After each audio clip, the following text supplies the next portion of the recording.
Having selected back-to-back NBA Rookie of the Year winners over the past two drafts, the San Antonio Spurs hope to have a third straight in Rutgers guard Dylan Harper, whom they selected with the number 2 pick in Wednesday night's NBA draft. The selection marks the Spurs' third consecutive draft with a top 4 pick, following Stephon Castle, the 2025 Rookie of the Year whom the team took 4th last year, and 2024 top rookie Victor Wembanyama, who was the number 1 pick in 2023. Harper said he believed he was in the right situation to showcase his talent and make it 3 in a row for the Spurs. "I think when you play with a bunch of great players, it just brings the best out of you," Harper told ESPN after being drafted. "They got a great young core over there. I'm just ready to get in there and make an impact anywhere I can with those guys."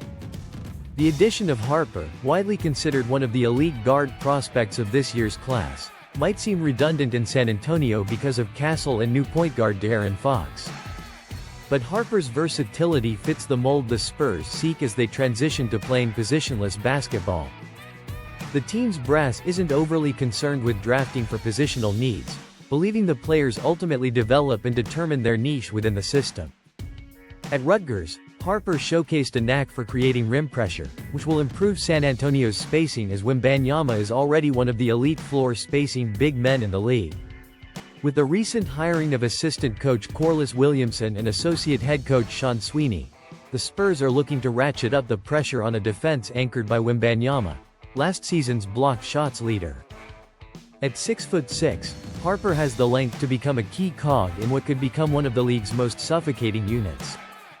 "I think all my life it's always been how can I go somewhere where you make something happen and obviously get to the championship," Harper said.